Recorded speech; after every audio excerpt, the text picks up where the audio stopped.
салом тамошобинони арҷманд, хабарҳои муҳими радиои озодиро аз рӯзи ҷумъа 11 апрел тақдим мекунем. додгоҳи шаҳри Душанбе гурӯҳи қотилони 2 варзишгари тоҷикро ба муҳлати аз 3 то 30 сол ҳукми зиндон дод. қотили бевоситаи Сорбон Музаффарбекови 20 сола ва Саади Сатторови 25 сола ки солҳои 2012 ва 2013 кушта шуданд, Шерали Муродов унвон шудааст. аммо пайвандони қотилон аз ин ҳукм розӣ нестанд. шавҳари ман писари ман касалай. Писари ман дар синни 5 солагӣ мошин задаги Муродов Шерали аст. мо ҳаминам справкаҳоша будем дар чиз мондагӣ будем учода. ҳақиқатан бачаи ман касалай. Мана ҳақ дорем, ҳамсоя дорем. ҳама дидагиам ки ҳамун касалай.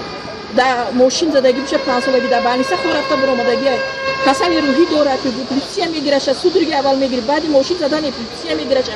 ҳамина пешниҳод мекунем, ҳеҷ кас ба назар намегирад. додгоҳ муайян кардааст ки ангезаи ин кушторҳои ваҳшиёна ки сокинони Душанберо ҳам такон дод, амали авбошона будааст.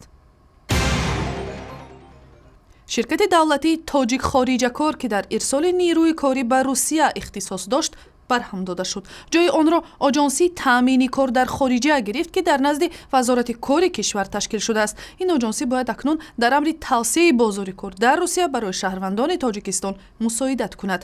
даромад аз муҳоҷирати корӣ ба Русия буҷаи аслии аксар хонаводаҳои тоҷикро ташкил медиҳад. танҳо дар соли 2013 аз Русия ба Тоҷикистон беш аз $4 миллиард пул ворид шудааст.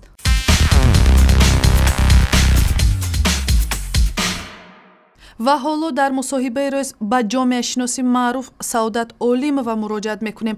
хонум Олимова, бигӯед, чаро ба андешаи шумо вобастагии Тоҷикистон аз даромади муҳоҷирони корӣ дар Русия масъалаи мавриди нигаронӣ буда метавонад?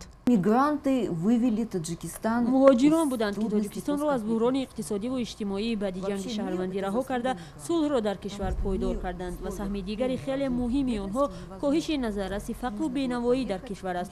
мизони фақр қариб 3 баробар аз 84% солҳои 1990 то ба 37% интизорӣ дар соли 2014.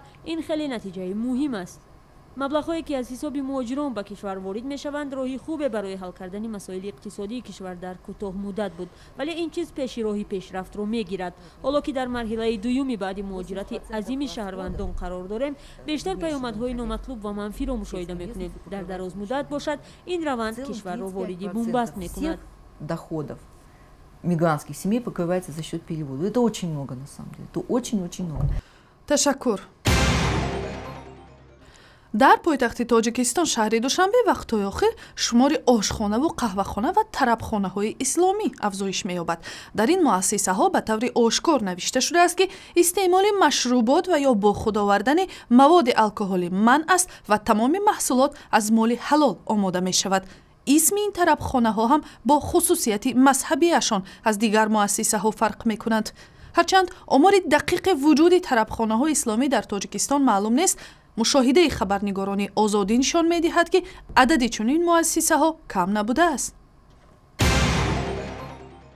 дар Душанбе маросими муаррифии телефони нави дастии Samsung Galaxy S5 бо ширкати ҳунармандони маъруфи тоҷик баргузор шуд.